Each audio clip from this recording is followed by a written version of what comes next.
When we think about feeding worms, we tend to default to the usual kitchen scraps. Banana peels, coffee grounds, maybe a soft apple core or two. It's the typical compost routine, and while these do break down and feed our soil life to some extent, they're not exactly a five-star meal for your earthworm population.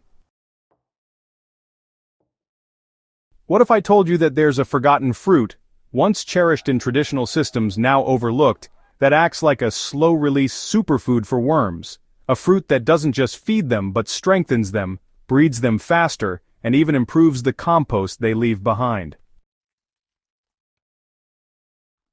This isn't just another throwaway compost tip, it's a missing piece in how we think about worm health and long-term soil fertility.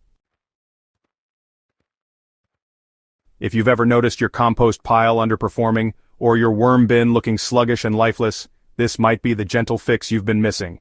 And no, it's not banana or melon. Stick around because what's coming might just change how you compost, how you feed your worms, and ultimately, how you grow. Why most worm foods fall short. Earthworms are nature's processors. They chew, digest, and excrete castings that are nutrient-rich and full of beneficial microbes. But even these tireless workers need the right fuel. And, while banana peels or lettuce trimmings are fine in small doses, they often create imbalances in the worm ecosystem. The most common mistake gardeners make is assuming that all plant-based scraps are equally beneficial to worms.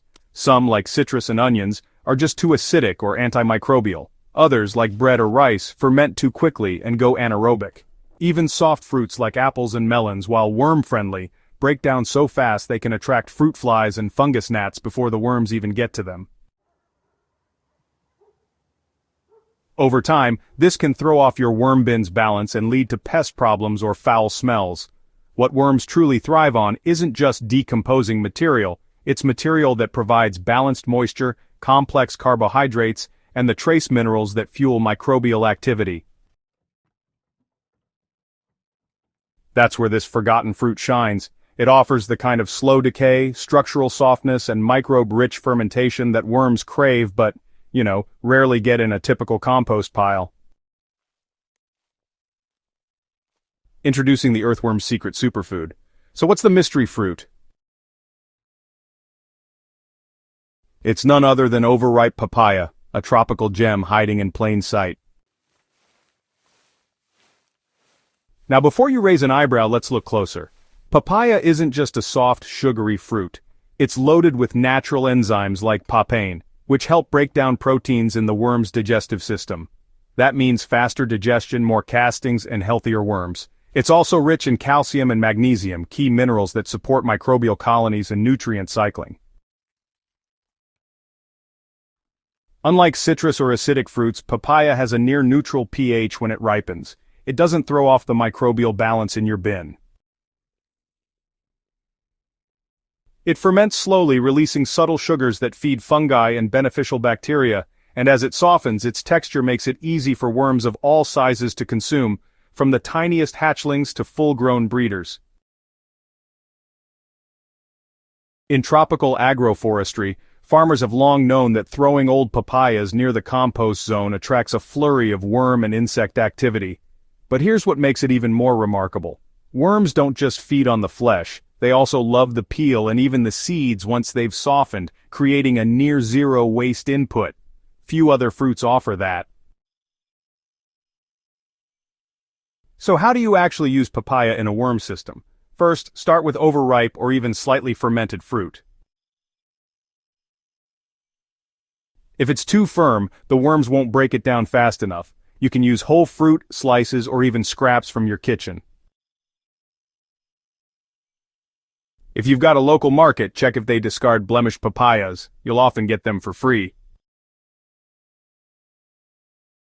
Before adding it to the bin, remove any moldy or citrus-contaminated material nearby. Chop the papaya into large chunks and bury it about 2 to 3 inches deep into the bin. This prevents fruit flies while giving the worms immediate access to the soft tissue. Don't overdo it at first. Add a cup or two of papaya chunks and monitor how quickly they disappear. Within 48 hours, you'll often find worms nesting in and around the fruit. The seeds take a little longer but will be broken down over a few days.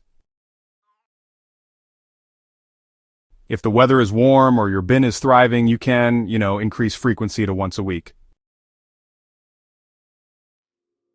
You'll know it's working when the material vanishes fast and your bin starts smelling sweet and earthy, never sour. You'll also likely see more castings clustered near the feeding zone, as worms hang around where the nutrient quality is highest. So, you'll want to avoid mixing papaya with foods like onions, garlic, or citrus in the same feeding zone, since the acidity can actually cancel out the benefits. Instead, try pairing it with soft greens or even shredded cardboard, which helps with moisture balance and gives some structural support.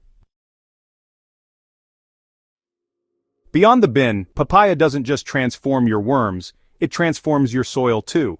Once your worms feast on papaya and release their castings, you'll start to notice changes in your garden soil as well. Worm castings processed from enzyme-rich fruits like papaya tend to contain higher microbial activity and improved nutrient availability, especially phosphorus and potassium.